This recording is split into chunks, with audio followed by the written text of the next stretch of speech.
Good afternoon, and thank you for attending Pay Entry's weekly webinar. This week, we are going to be talking about what you don't know can hurt you. And this is kind of a different way that we're going to approach this webinar. It's more of a test for you than it is for um, informational. It will be informational also because I'm going to give you the right answers, but hopefully you're here to find out how you would score on this test. It has 20 questions in it, and we'll get started in right now, I guess. And bear with me, I'm going to be managing polls and um, giving you the information also. So first of all, I'm Kathy Graham. I'm head of HR services at PayEntry, and I want to welcome you today. It shows that you are interested in learning, and that's a good thing. Just remember too that we are not attorneys. I'm not an attorney, and that the information that we provide in these webinars that we do weekly are supposed to be helpful information, helping you to understand the topic, but it is not legal advice. Okay, just as an entry to this, if you're responsible for setting policies and establishing HR rules and administering them in your company, you really do need to know the basics of human resources law to make sure that your company is compliant and that you are risk-free. So, just how good is your knowledge? This webinar will help you judge. You need a piece of paper and a pencil to mark down when you get something right and when you get something wrong. So you keep your own score. We're not going to keep it for you, and you'll be able to tell when you've gotten something right. And at the end, you will add it up and see what percentage you are right. So let's get started.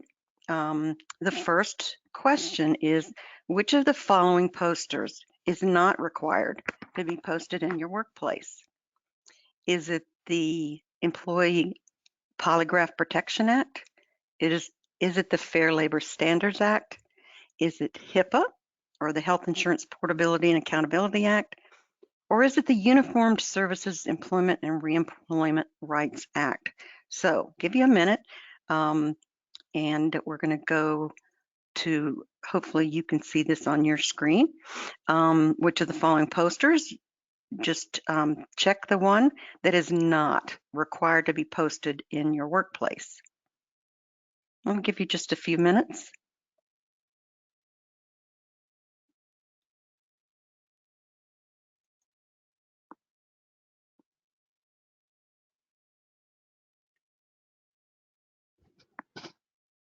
Okay, we're almost finished, and it is bouncing around.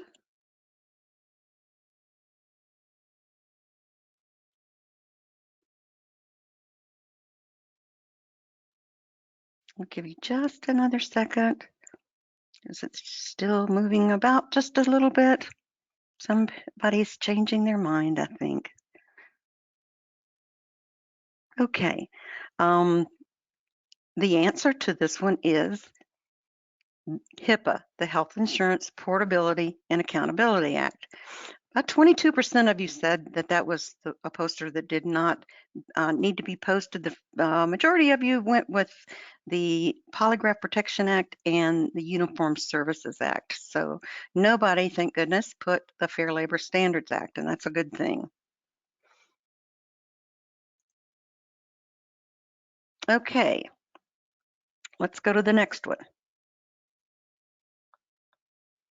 So which employers must comply with COBRA? Is it employers with 20 or more employees that offer health care? Employers with 50 or more employees that offer health care? All employers that offer health care? Or only self-insured employers that offer health care? I'm going to share this with you so that you can go ahead and click the block that you believe is correct. Make your choice.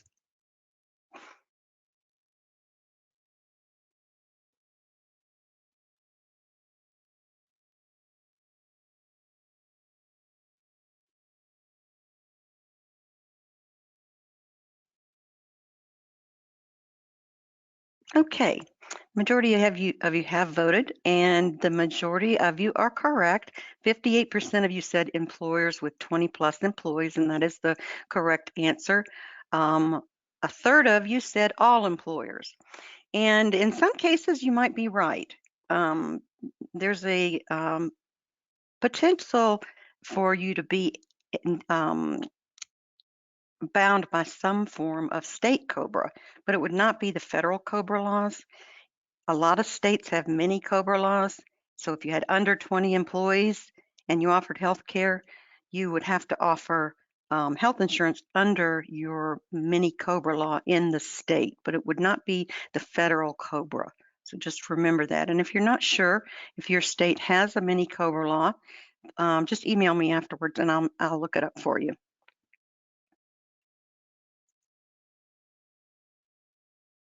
Okay, the next one. This is a scenario. You have an employee who's been classified as a salaried or an exempt employee, and that's somebody who does not make overtime. They earn $34,000 a year. This person is a welder in your manufacturing division. Is this person classified correctly under the wage and hour laws? Let's open this one up and see if this person is classified correctly.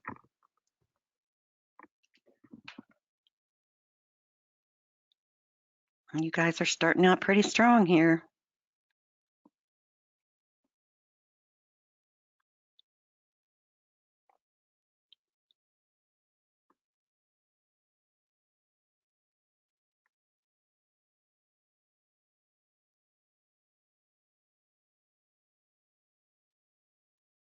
Okay, well, let's just look at this. This person makes $34,000 a year. They're a welder and they're salaried. Well, number one, manual workers like welders cannot be salaried. It is against the Department of Labor's wage and hour laws. Another thing is that the person doesn't earn enough money. You have to make, I believe it's $628 a week, which would add up to over 30, it's about $36,000 a year. So you're not that person based on their salary would not be, but also, first of all, as a welder, they are not entitled to be salaried. Any blue collar workers working in a plant, unless it's a supervisory position, cannot be exempt from overtime. So 69% of you got it right, but I'm a little worried about the 31% here, so make sure you mark that down. Okay, let's move on to the next one. You have 10 employees and your company doesn't have a handbook. The owner thinks that you're too small and everybody around there knows the rules. Is this a legal practice?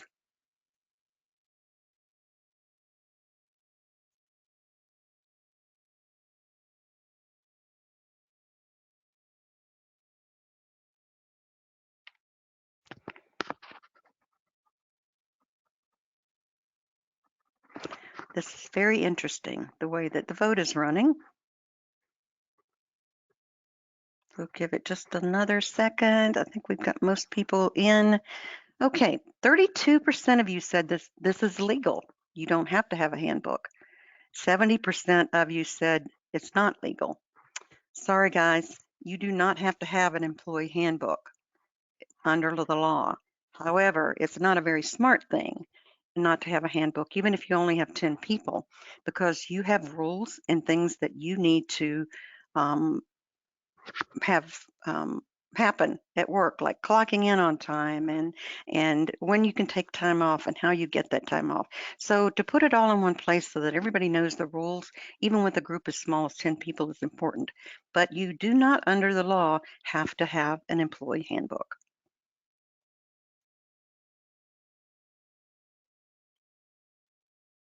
I hope you're having a wonderful time grading yourself. Okay, let's look at this one. Your company is responsible to comply with FMLA. You've got an employee that's not physically able to return to work at the end of their leave. Can you fill their position and terminate that person? Let's see how you feel about that. All right.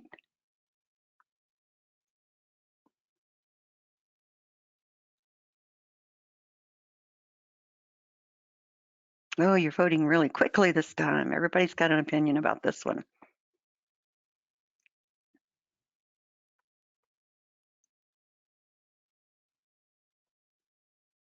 Okay.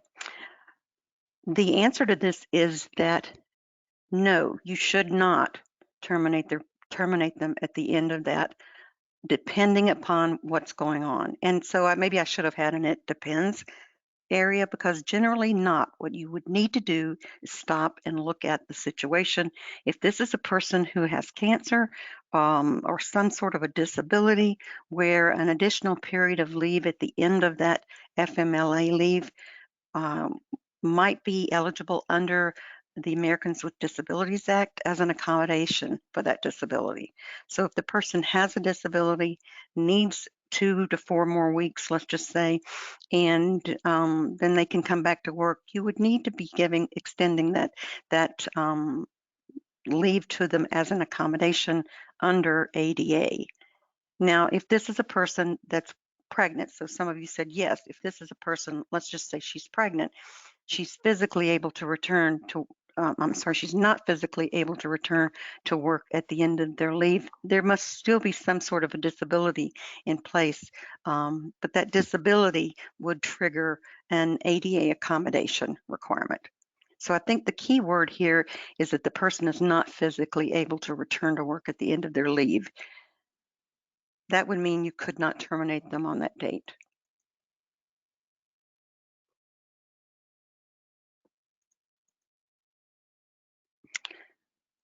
Okay, a question or a statement. You're required to pay employees who work on a holiday 1.5 times their normal hourly rate of pay for work on that day. Is this true or false?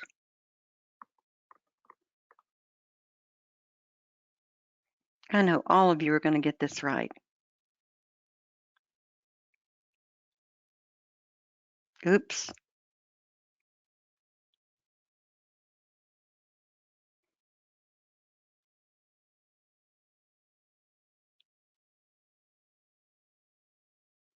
Okay. Under federal law, you do not have to pay someone 1.5 times their normal hourly rate of pay for work on that day. You do in certain states, though, like Massachusetts, under the retail blue laws that they have there, and there may be some other states that have that kind of an option or a rule. But generally, on most other states, that is not true. You are not required to pay anyone time and a half for working on a holiday. Most companies do, but unless it's governed by your state law, then you would not have to do that.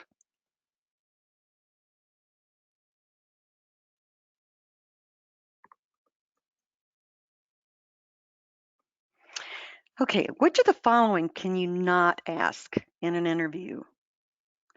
Where'd you go to school? What kind of experience do you have in this field? Do you have children? How much did you make in your last job? And what are your hobbies? We'll open this one up for you to vote.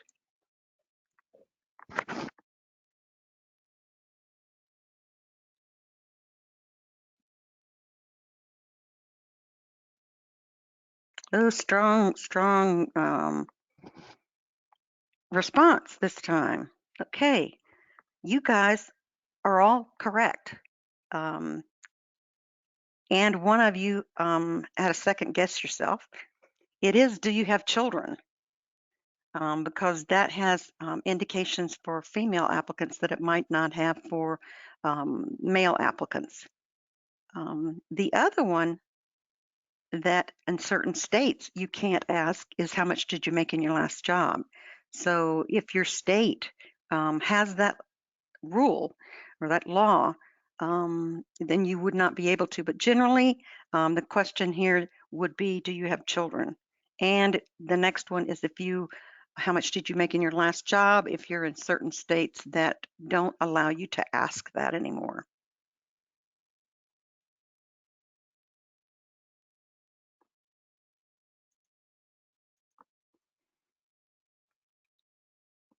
All right, here's another scenario. You have 35 full-time employees and 10 part-time employees. Which of the following federal laws apply to your company? Civil Rights Act, the Fair Labor Standards Act, FMLA, the Affordable Care Act, Americans with Disabilities Act.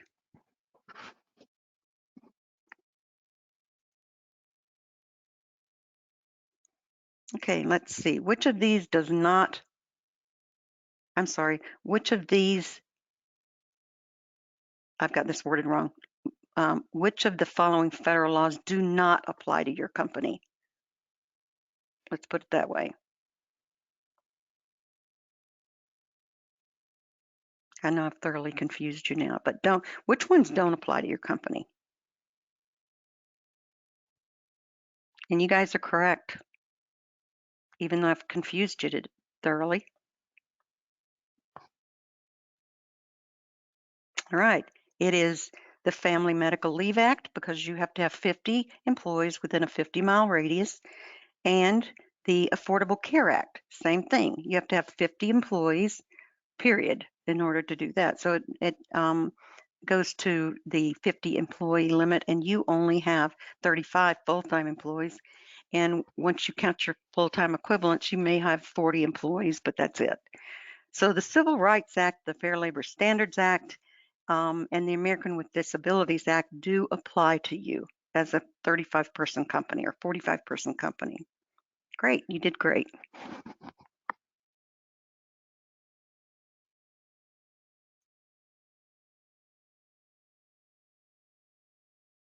Okay, which of the following do you use to determine if an employee is hourly or salaried? Do you use the number of hours worked, their job title, their job duties and responsibilities, how much they earn, and how long they've worked for you? And there could be more than one answer.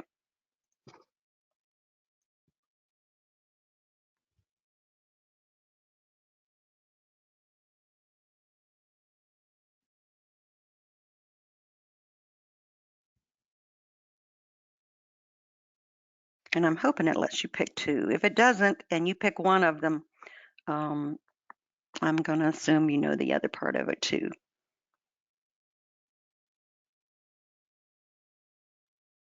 Oh, this is a smart crowd. Okay, you got it right. It does boil down to their job duties and responsibilities and how much they earn. So if it wouldn't let you pick two, I'm not sure how this thing works as far as picking two. It should have let you choose two, but it is those two things. The job duties, responsibilities, and there is a salary threshold at the federal level, and there are also salary thresholds for exempt people in each state. Sometimes California is much higher than the federal level. So just if you're in California, just remember that your state has a higher salary threshold than the other states do.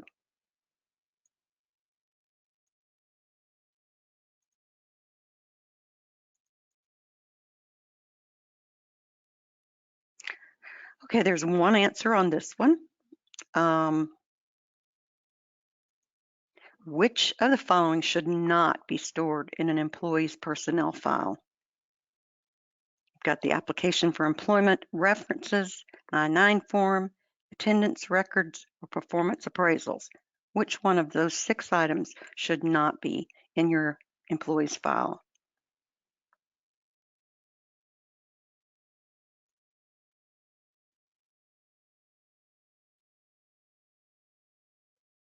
Okay, the vast majority of you got it right. It is the I-9 form. I-9 form is the Immigration and Naturalization form.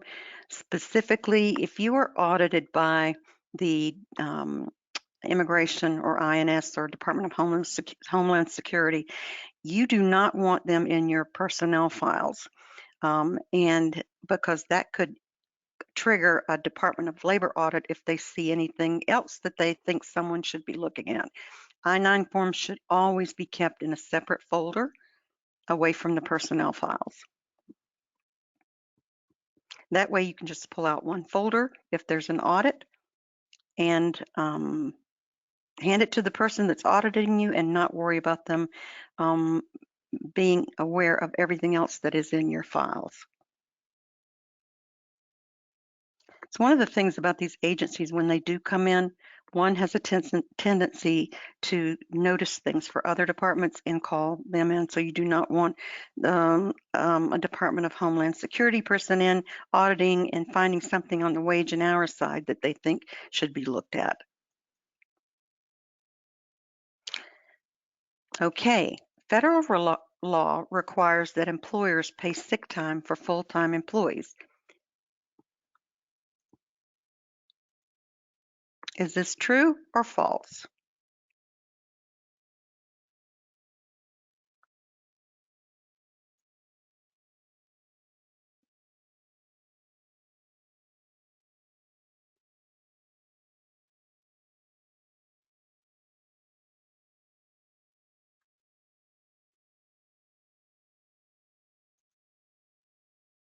Okay, about 85% of you said it's false, and that is the correct answer.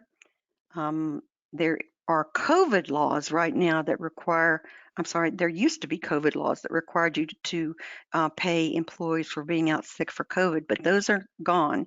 The programs are voluntary now. But it is false that there is a federal law that requires you to pay sick time for full-time employees.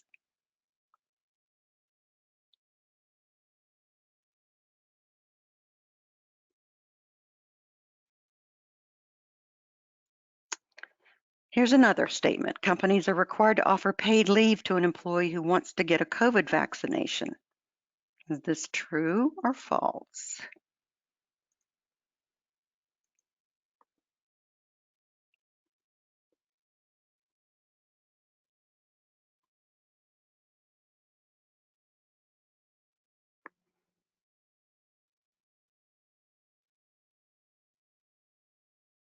And make sure you're keeping track of which ones you get right and which ones you get wrong so you can score yourself at the end. Okay, the answer to this is false. In 2020, last year, there was a mandatory rule that you had to pay people for sick time due to COVID. This year, there is a voluntary plan that says that if you want to pay someone for going to get a vaccination, that the federal government will give you a tax credit. But it is not a mandatory program, so you don't have to do it. So it looks like you guys were split right down the middle on this one.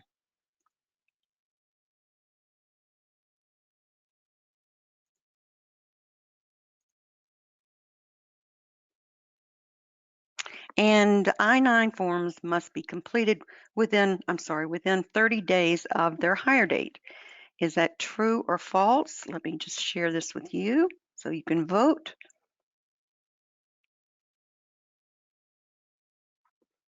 So I-9 forms have to be completed in the first 30 days from an employee's hire date. Now this one, you can have extremely stiff penalties if you're audited. Mega penalties. Okay, and we're going to close this. It actually is false. They have to be completed in the first 3 days from the person's hire date.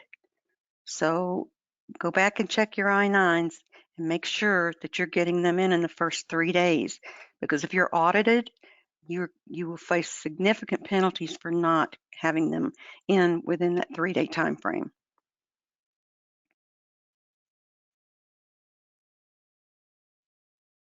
Here's about overtime pay. The regular rate of pay must be used in paying overtime. The regular rate of pay includes which of the following? You can vote on this: non-discretionary bonuses, Discretionary bonuses. Oh, I think I took a couple of these off. So just on the screen, discretionary, non-discretionary, and commissions. So which of these have to be included?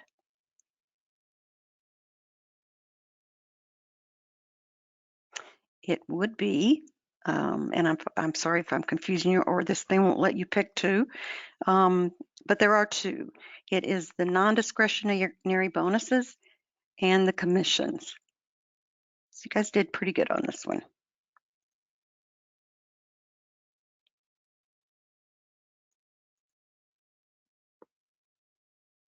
Okay, workers' compensation does not pay an injured employee for the following: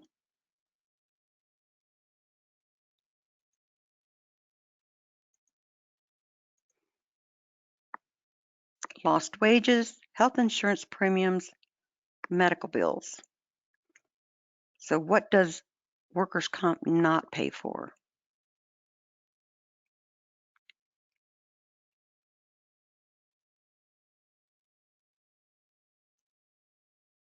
Okay, we've got a majority of people out there, and the majority of you said that health insurance premiums are not paid for by workers' comp insurance. It does replace the injured person's lost wages and pays their medical bills. So that's another thing that this does vary by state, but they never do pay health insurance premiums.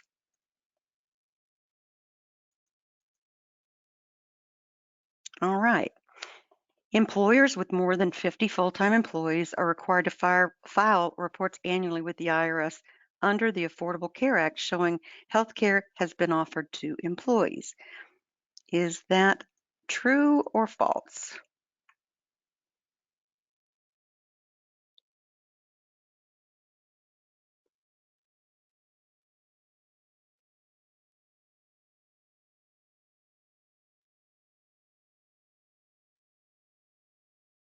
Okay, majority have voted.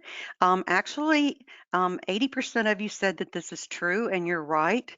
Um, you can, if you have more than 50 full-time employees or FTEs, you don't have, I mean, if you don't offer health care because it's required, you would pay a penalty. So yes, if you have more than 50 employees, 50 what they call FTEs, you would have to file this report. Employers are not obligated to pay overtime when the hours were not pre-approved or authorized by management. Is that true or false? If you haven't approved it, then you don't have to pay it.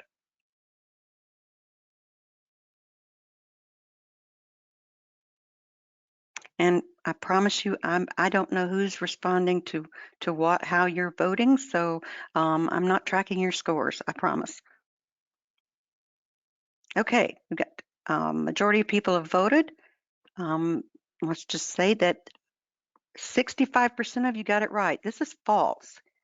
The Department of Labor says that you have to pay overtime regardless of whether you authorized it or not. What it would result in, however, is that person probably be put on a verbal warning that they are not supposed to work any time that hasn't been approved. So there would be some disciplinary action or a notice of that they had done something wrong, but you still have to pay them for the overtime, even if you didn't authorize it.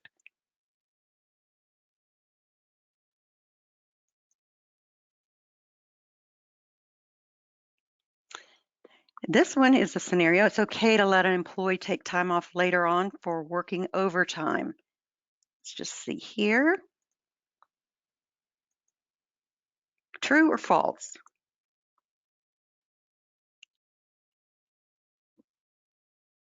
And in this situation, we are talking about a non-exempt or an hourly employee. I'll just make that clear because I didn't make that distinction here. This is an hourly employee.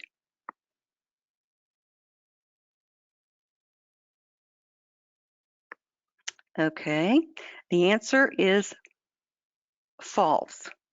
Comp time does not exist unless you're doing it in the same work week. If you work somebody overtime on one day and you cut their hours short later in the week, that's fine. But if they work over 40 hours this week, you cannot let them take time off next week so that it balances out over a 2-week period. Any overtime is calculated on a 40-hour a week work week. Some states do 8 hours a day for overtime. So following your state and federal rules, this statement would be false. Comp time does not exist for hourly employees.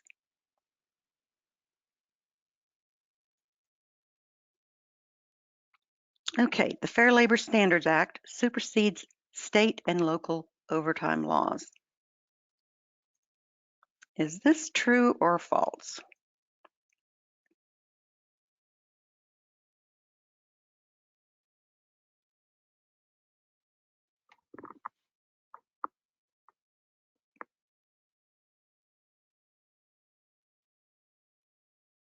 Okay, we've got a majority here. It looks like you're split right down the middle. The Fair Labor Standards Act is a federal law, and it does not supersede the state and local overtime laws. For example, in California, California has federal law says you pay over time and a half for anything over 40 hours a week. In California, the rule is you pay overtime 1.5 times the normal rate after 8 hours in a day. And it could be different by each state. But the state laws override if, let's just say, the state laws override the federal if they provide us a bigger benefit for the employee.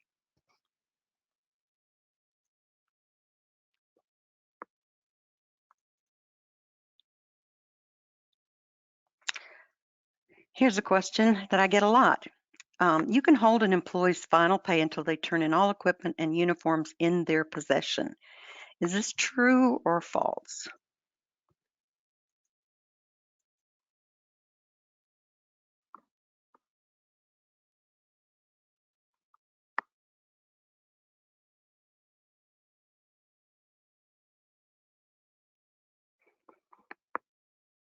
And I get this question all the time. Okay, we have a majority in. The answer to this is false. You are not allowed to hold an employee's paycheck for anything. Um, you can't because it is due on pay date and cannot be delayed. Even in some states, if someone terminates or if you terminate them, you have to pay them on the same day.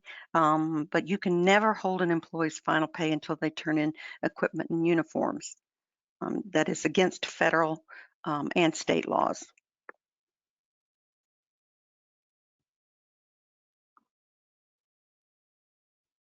So that's the end of the 20 questions. Let's see how you did. Um, I don't have a score here, so I'm just going to let you tally up yours. And you do have a copy of this presentation as a handout on your screen. So if you want to download that, you can go back and put your questions, or I'm sorry, your answers or the correct answers on the worksheets. If you can't retrieve it from the handout section on the screen, then send me an email and I'll send you a copy of the presentation. But hopefully you feel like you did pretty good. Does anybody have any questions? If you do, you can check them, check in the questions box. Okay, let's see. Yeah, somebody says it only lets you pick one. I'm sorry about that. Um, yes, I don't have, what I will do is I will send you a PDF with the correct answers. If you didn't mark them, I'll go ahead and send everyone that has attended today um, a copy of the presentation with the correct answers highlighted. So if you feel like you failed this test and you need some help, just remember, Brianna and I are here and can assist you with your day-to-day HR needs, if you have questions. Sometimes you don't know that you don't know. If as a result of this session, you can tell that there's some things that you may not know, but you think you know, we are supposed to know for you. We have different levels of HR services that are available, and if you want more information, um, just reach out to me or to HR services at payentry.com. You don't want to wait until an audit happens to find out you're doing things wrong. With our new compliance package, we come in and make sure you're doing everything right. So I have enjoyed posing these questions to you today and hope you enjoyed it also. Keep a lookout for the answers that I'll get to you right after this webinar is over. And I hope you have a great day. Next week, we have another webinar on Thursday, and right now it's slipping my mind as to what it is. You can go on our website and look at all of our future webinars that we're going to have, and you can get recordings of our old webinars. Just go to www.payentry.com and look under webinar recordings. Thanks for attending and have a great day.